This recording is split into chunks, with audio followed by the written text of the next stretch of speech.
So the title of my talk is spiritual bypassing needs and neediness.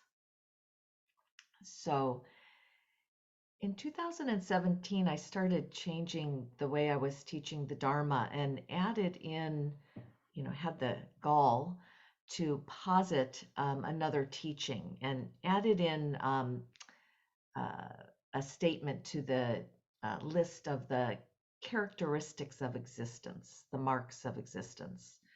And I made the statement that we all have needs and added that in as a way to acknowledge that it's that important that we have to consider our needs in a spiritual practice, in our lives, in a meditation practice. So I think I can speak for Nelly here. I'm going to speak for the both of us, but we agreed and talked about this at the beginning of our spiritual journeys. We had a lot of ego, and not in the typical way. It was ego in being a person with few needs, and really of transcending or bypassing our needs. And as women practitioners, we were embarrassed that we had so many emotional needs. It was something we talked about a lot with our friends, with our practitioners, with our partners. And we really created, we didn't know each other at the time. So this was, individually, a type of subterfuge to hide that neediness. And that was for both of us that we had very little material needs. So we would have a joke going between us. I could pack everything I owned in a Toyota Tercel, and she could pack everything she owned in a paper bag. So she won that one. But this was just not uncommon for the era that we came to spiritual practice. And many spiritual practices, this was a big part of the tenets, was to not have very many needs. And then when we came to Buddhism, there was a kind of shorthand: get rid of your desires, get rid of your needs.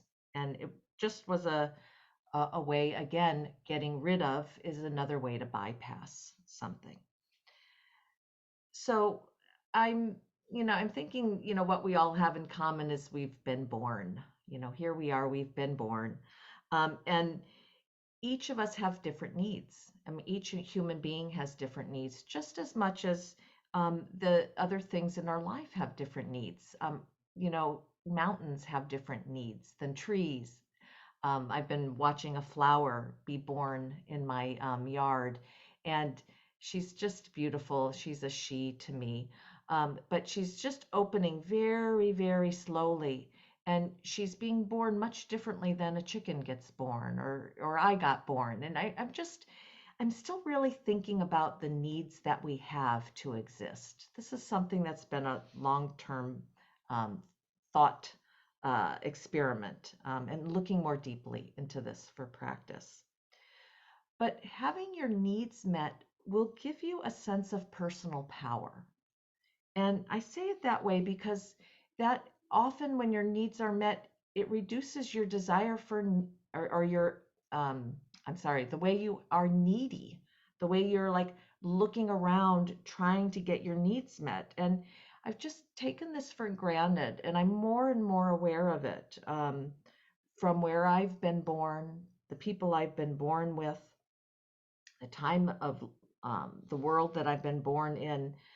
There's so many people whose needs are not getting met, and the desperate things they have to do to try to get those met. So recently I saw a movie called The Swimmer, and it's about two sisters from Syria. And their father had been training them for the Olympics in swimming, the butterfly. And during the war, they had to escape, and it was a harrowing journey. And the movie really showed their triumph over the conditions. It turned out the younger sister was able to join the Olympic team, the refugee team, and she actually won the butterfly. And the second sister went on to work for the organizations that help refugees, when they land in Athens. And it it was something that I felt like, oh, they had a lot of triumph, but so many other people didn't.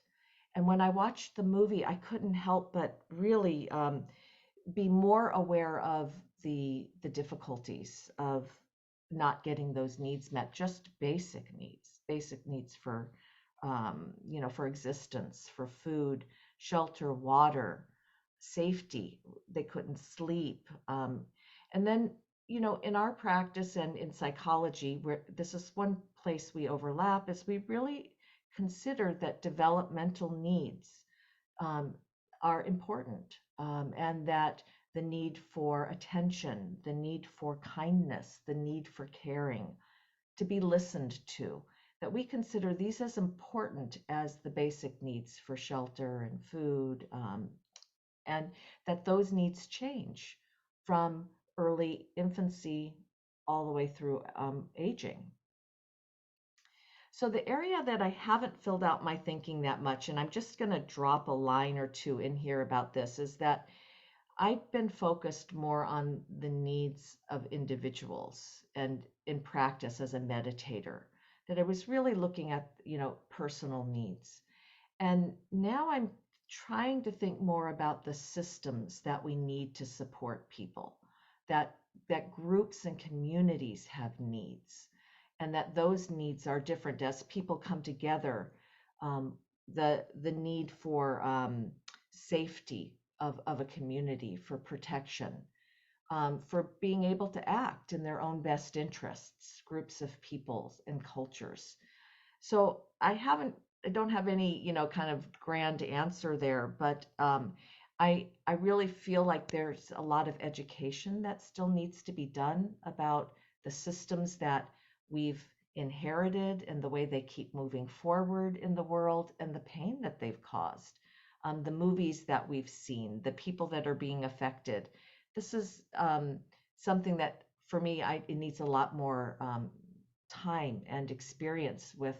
How will I posit this completely in the Buddhist teachings? What's developed has been engaged Buddhism, and people who have taken more of the practice out from the cushion into action. And there's been a lot more talk about that. And we've been talking about how do we take our own practice out into the world and do that individually and in a group. So one of the points I want to end with is that because this is such a complex area of looking at needs and desires, one of the things that we've done with the practice, as I said, I kind of changed my teaching all those years ago, is that we really make it part of the way we practice together. So in our book, we talk about the practice of personal power and getting your needs met also needs boundaries and compassion, and that we can't just try to get our needs met without understanding these teachings that we've inherited from Buddhism, of compassion and setting boundaries. So this is how we do it with our practice. This is one kind of way we do it, is that we really are interested in people's needs and honor their needs when they come to meditation practice. And we want them to be more aware of their needs. And we do that because we really don't know what people are carrying when they come to a meditation practice. So that we really feel a choice is important when you start to practice. How do I sit? How long do I sit? What practice am I using? That really having choice up front is very important for people to begin to know their needs. If you don't have choice, you're just going to blindly follow along with what is supposed to be the best instruction. And we consider that we don't know what the best instruction for you is at the beginning, but we're here with you while you try to find that. And that's more important to us, even though it might cause some confusion or I'm not really sure what to do. The support of the community in doing that together is something that helps people have some patience with how do I best meditate? How do I best develop a practice? But we also feel that we offer a community that supports discerning between needs and desires, that we're very interested in that development for each of us. I'm going to quote from our book here. So, while some Buddhists believe they should eliminate all cravings and desires, we believe you should investigate the continuum of needs and desires. Some desires are aspirational, some are wholesome and necessary. Cultivate the needs that sustain us and look into and hopefully quiet the desires that harm. This is called skillful effort in Buddhism, the effort that leads to less pain, more blossoming, and a reliable path through life. So I'm going to end my talk here. We'll do the alternate sitting thingy today, which means we'll meditate for 20 minutes, have 10 minutes for reflection.